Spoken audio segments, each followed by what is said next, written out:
amor e carinho.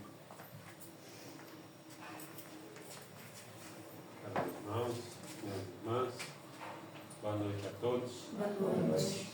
A paz e o amor do nosso Mestre e Senhor Jesus possa estar e permanecer em nossos corações, né? Nós possamos permitir que Jesus entre nos nossos corações e lá fique, né? A proposta de estudo para essa noite está no capítulo 17 do Evangelho. Sede perfeitos, o item é o 3, onde o Allan Kardec fala sobre o homem de bem. Nós vamos ler a parte do Evangelho para a gente estudar, falar um pouquinho sobre o homem de bem. Caracteres da perfeição. Amai os vossos inimigos, fazei o bem aos que vos odeiam e orai pelos que vos perseguem e caluniam. Porque se somente amardes os que vos amam, que recompensa tereis disso? Não fazem assim também os publicanos? Se unicamente saudardes os vossos irmãos, que fazeis com isso mais do que os outros? Não fazem o mesmo os pagãos? Sede, pois, vós outros perfeitos, como perfeito é o vosso Pai Celestial. Isso foi notado pelo evangelista Mateus, no capítulo 5, versículos 44, 46 a 48. Allan Kardec, ele começa falando no item 4 desse mesmo capítulo 17, no início do item 4, que o Espiritismo bem compreendido e principalmente sentido leva aos resultados acima expostos. De que resultado ele está falando? Do item 3 que nós vamos estudar, o homem de bem. Que caracteriza o verdadeiro espírita como o verdadeiro cristão, que são a mesma coisa. Então, o espírita, o verdadeiro espírita, é o cristão também verdadeiro. Tá? Então, se eu aplicar os ensinamentos espírita na minha vida, com certeza eu me tornarei um homem de bem. Aqui cabe uma pergunta: será que nós já nos consideramos homens de bem? E aqui, quando eu falo homem, eu estou falando também a mulher, tá, gente? Estou falando no sentido mais genérico, tá? Será que já somos homens de bem? É uma pergunta. Não? Não? Eu estou engatinhando. Eu falo que eu estou matriculado na escola de anjo. Ainda não sou um anjo ainda. Mas isso vai demorar um pouquinho, mas futuramente, quem sabe, né? Eu vou me Começando a tornar... nascer as asinhas. Oi? Está começando a nascer as asinhas. Mas num futuro bem distante ainda, né? Essas asinhas vão começar a nascer, é verdade. Então, se eu colocar os ensinos em prática na minha vida, com certeza eu vou me tornar um homem de bem. E só para a gente citar, por exemplo, esse aqui, ó, está nessa camiseta aqui, sabe quem que é? Doutor Bezerra de Menezes. Isso. Eu considero ele um homem de bem. E vocês? Um que viveu aqui no Uberaba. Também, né? E Sacramento? Quem foi que viveu em Sacramento? Foi? Eurípides Barçanufo. Todos mineiros, hein? Olha para vocês verem, gente. Nascer no Brasil já é um privilégio, tá? E em Minas Gerais? Mais ainda. Mais ainda. Então o Kardec ele começa a falar sobre o homem de bem, e aqui ele enumera algumas virtudes que compõem esse homem de bem. E teve companheiros nossos que já até contou essas virtudes que o Kardec enumera aqui. Tem mais de 50. Mais de 50. E no final desse item 3, Kardec fala que essas não são todas as virtudes que caracteriza o homem de bem. Mas quem que se esforçar para estar adquirindo essas, mais de 50, está no caminho para adquirir todas as outras. Então, se eu me esforçar para estar adquirindo essas que estão aqui, numeradas, eu estou no caminho para adquirir as outras. E eu penso que o mais difícil, é passar pela porta estreita. Concorda comigo ou não? Uma vez passado, eu penso que a coisa vai caminhando mais tranquilamente. Vocês não concordam comigo? Porque Jesus veio nos tirar da nossa zona de conforto, não é verdade? Porque nós estávamos muito parados, nós estamos muito baixos, não saía do lugar. Né? Por isso ele foi chamado de revolucionário. Trouxe os seus ensinamentos, as leis divinas, para nos ensinar, durante 3 anos. E eles mataram ele. Né? E o Kardec começa o item 3 falando da seguinte forma: o verdadeiro homem de bem. Aqui já tem um ensinamento. Por que ele fala, será o verdadeiro? Será que tem falso homem de bem? É.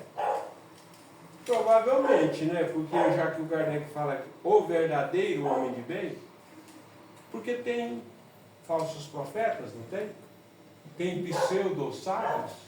Então, provavelmente tem aquele que tem a aparência da bondade. Né?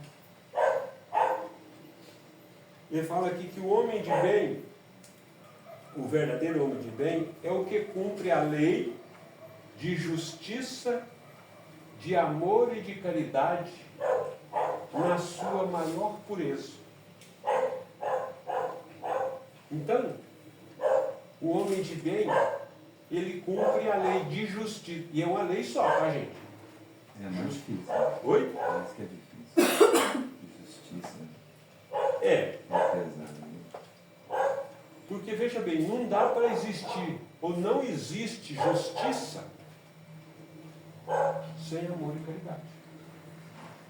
Ou seja, se a gente vê na rua, a gente costuma ver, né?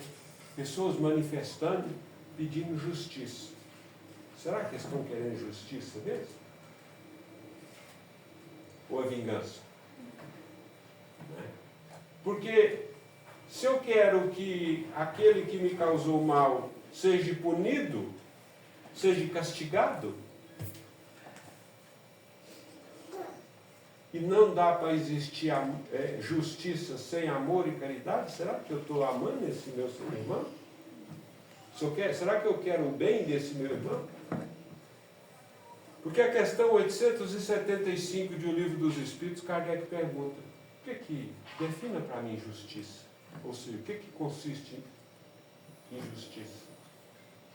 E aí a espiritualidade veneranda da codificação responde para Kardec que justiça consiste no respeito ao direito de cada um.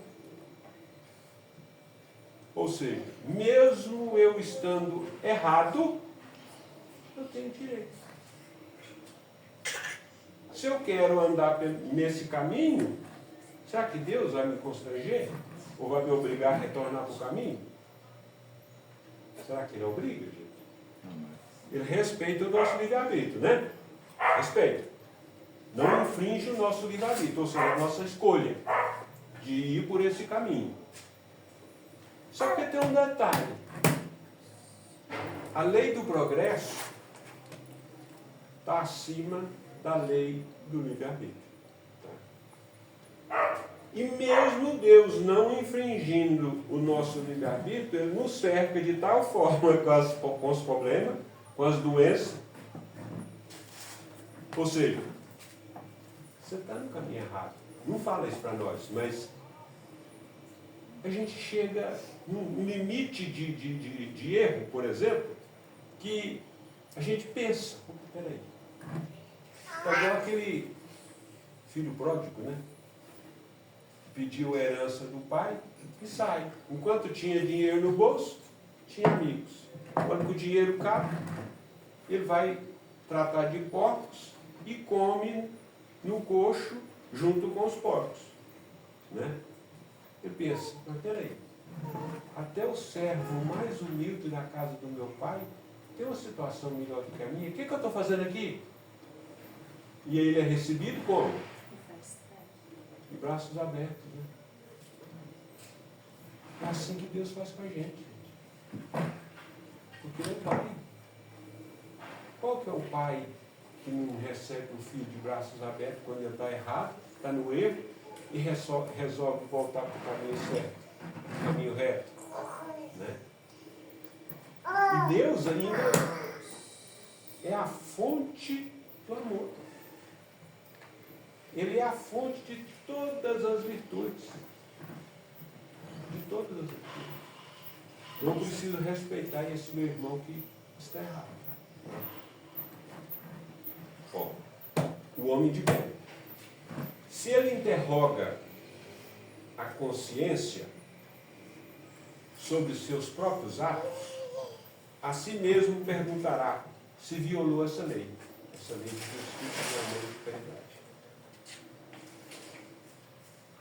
Se não praticou o mal, se fez todo o bem que podia, se desprezou voluntariamente alguma ocasião de ser útil, se ninguém tem qualquer queixa dele, enfim, se fez a outrem tudo o que desejara que fizesse. Então, amar ao próximo como a si mesmo, não é isso que Jesus nos ensinou? Então, o homem de bem faz esse questionamento do seu comportamento todos os dias, no final do dia.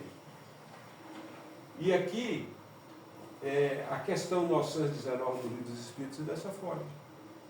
Quando Kardec pergunta, na questão 19, qual o meio prático e eficaz de a gente vencer as nossas dificuldades nessa existência, ou nessa vida? Falou assim, um sábio da humanidade já vos disse: conhece-te a ti mesmo. Então, Kardec responde: conhecemos o valor dessa máxima, mas está aí a dificuldade. Como eu vou conhecer a mim mesmo? E aí, quem responde é Santo Agostinho. Tá? E ele fala assim, faça como eu. No final da jornada, eu passava o dia em revista. Ele fala aqui, repete o que o Kardec fala aqui. Se fez todo o bem que podia, se ninguém tem nada que reclamar dele naquele dia, eu fazia esse questionamento todos os dias. E olha que Santo Agostinho, gente, quando jovem, ele era muito boêmio, tá? Gostava da farra, tá? E deu uma guinada na vida. O homem de bem tem fé no futuro.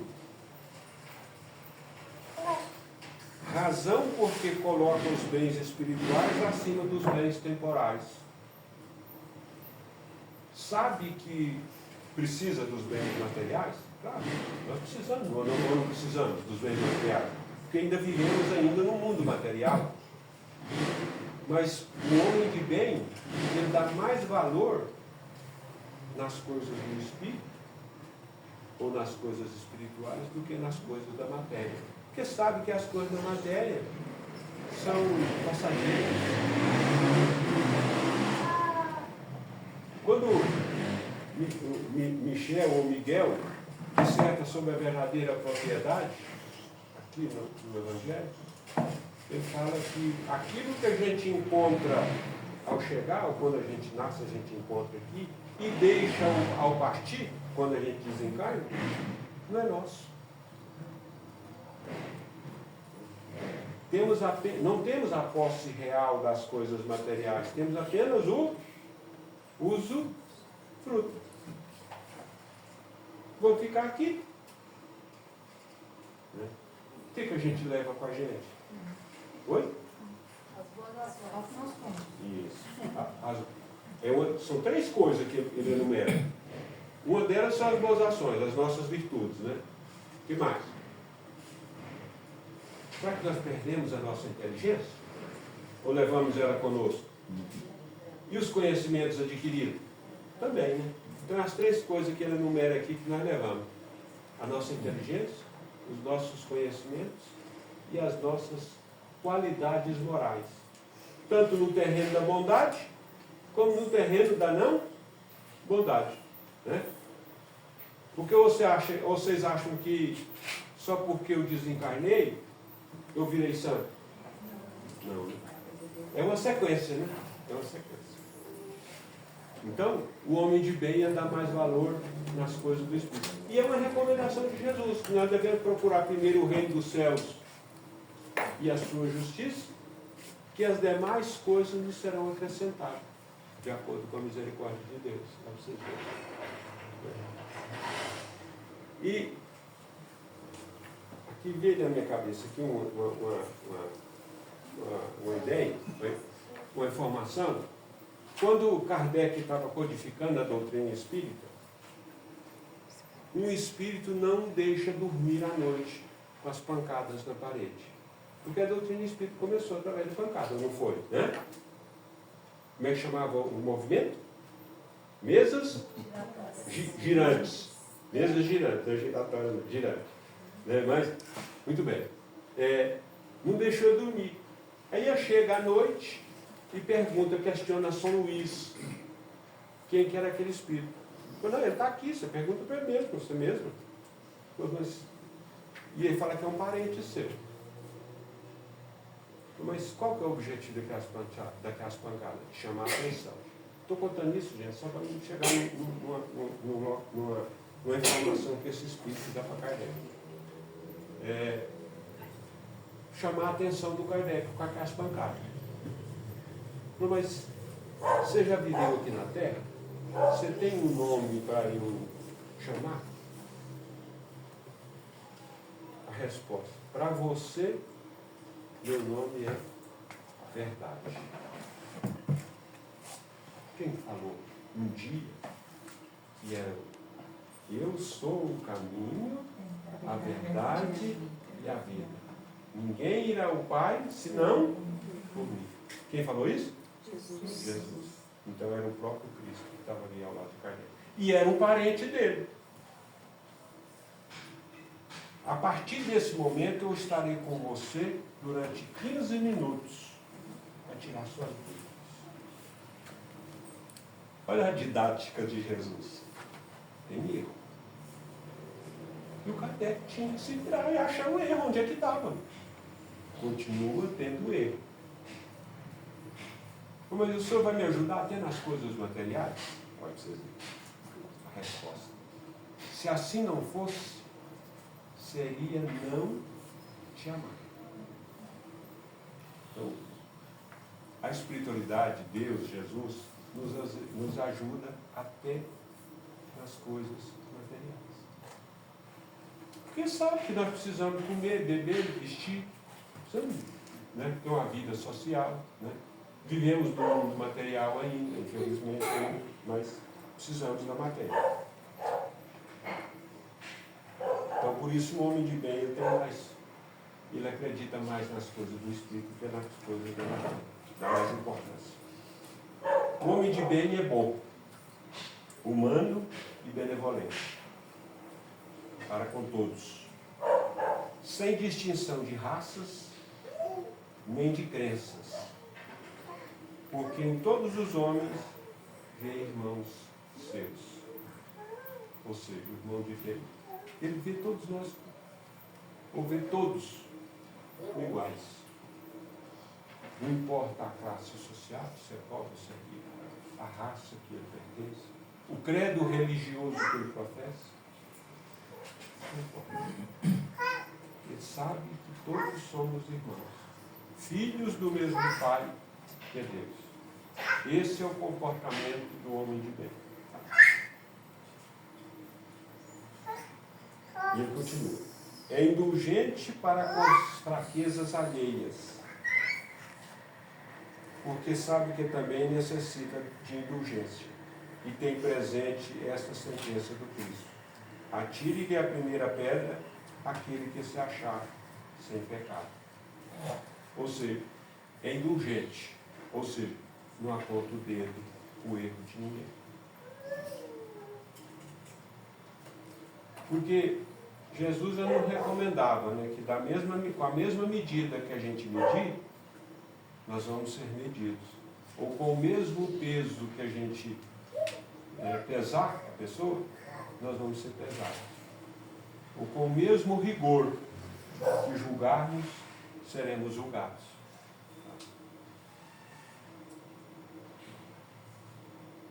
Por que ele faz isso? Por que ele é indulgente, que ele não sai apontando o dedo? Porque ele sabe que ele também precisa de indulgência. E tem a sentença do Cristo. Né? Para quem ele falou, atira a primeira pedra aquele que estiver sem pecado?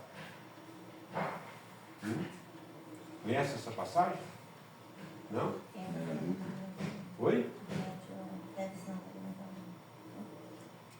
Não foi Maria Madalena, não. Lá a passagem é mulher adúltera. São personagens distintos, tá? Maria Madalena, para ser sincero com você, ela não era prostituta. Tá? O Evangelho não fala isso. Ela tinha dinheiro, tinha posses. E quando ela vê Jesus nas ruas de Betsaida, ela aproxima dele e fala assim: mestre, fala, ó Maria, tu me conhece, Senhor? E ele responde: ergo bonus pastor sum. Eu sou um bom pastor e conheço as minhas ovelhas um a um. Então Jesus nos conhece pelo nome, gente. Pelo nome. Se tu me conheces, sabe que eu sou uma pervertida. Não, Maria. Se é apenas que você está. Mamãe. O que devo fazer, Senhor? Ame, Maria. Ame os teus filhos. Desgraçada de mim. Tenho vento e varado 1000 vezes e nunca tive a alegria de ser mãe. Quando eu digo que ames, Maria, é que ame os filhos de outra carne. Porque amar os filhos de outra carne é uma proposta do amor de Deus. Você vê? E ela começa. Ela começa. Isso é Maria Madalena, tá? Uma discípula do Cristo que deu uma guinada, dos discípulos do Cristo, deu a maior guinada na vida do comportamento foi Maria Madalena. Isso Emmanuel fala.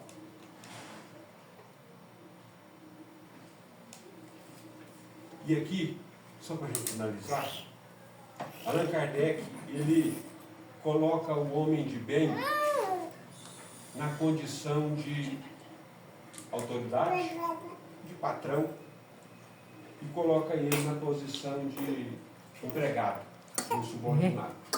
Vamos ver que esse homem de bem na condição de autoridade faz e o subordinado também faz?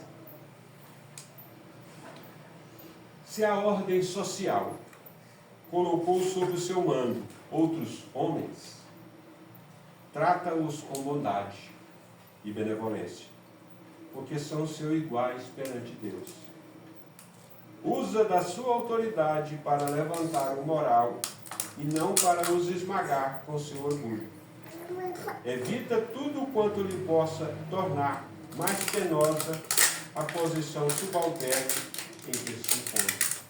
Então, o homem de bem, na condição de patrão, usa a sua autoridade para levantar o moral do subordinado. Não para pisar nele. Que é o que geralmente a gente faz, né? Geralmente é o que a gente faz. E o homem de bem é o contrário. Porque o orgulho nosso fala mais alto. Infelizmente ainda. O egoísmo fala mais alto. Que o Emmanuel fala que são chagas. E o que é uma chaga? É algum machucado que dói bastante, né? E Lázaro, quando ele fala sobre o dever, ele fala que todos nós sofremos pelas mesmas causas. Quais são essas causas? O orgulho e o egoísmo. Tudo deriva desses dois sentimentos. O orgulho e o egoísmo. Sofremos porque somos orgulhosos e egoístas. Então, o homem de bem, ele usa da sua autoridade para erguer aquele que está mais embaixo. Não para pisar nele. Bom, o subordinado, de sua parte, compreende os deveres da sua posição, que ocupa, e se empenha em cumpri-los conscienciosamente. O que quer dizer esse conscienciosamente? O homem de bem colocado como empregado, que desenvolve o seu trabalho conscienciosamente. O que vocês acham? Procura fazer o trabalho da melhor maneira possível, da melhor maneira, sim, fazer o melhor que puder, que tiver ao seu alcance. Vai. Não precisa mandar ele fazer nada. Isso é espelhada demais. Se vê a coisa fora do lugar, já coloca no lugar. E tem um apelido que eles costumam colocar numa pessoa que desenvolve ou que desempenha o trabalho com eficiência, buscando fazer as coisas de maneira correta, na hora certa. Como é que é o apelido que está? Oi? Tudo bem. Pode até ser Caxias, mas é um nome mais pejorativo. Puxa-saco. Exatamente. Então, é um nome que um homem de bem que é colocado, um apelido, né, que eu posso dizer, um pseudônimo, para colocar no nome, ou para chamar aquele que desenvolve o trabalho com eficiência. Para vocês verem. Isso é o meu entendimento a respeito desse conscienciosamente, tá, gente? Se vocês tiverem uma ideia melhor do que a minha, fique à vontade, tá? Podem discordar, tá? Que Jesus possa estar sempre ao nosso lado, nos encorajando, né, a colocar os ensinos que nós estamos recebendo em prática nas nossas vidas, nos tornando, por assim dizer, homens de bem. Eu agradeço a todos pela caridade de nos ouvir, pois paciência é caridade.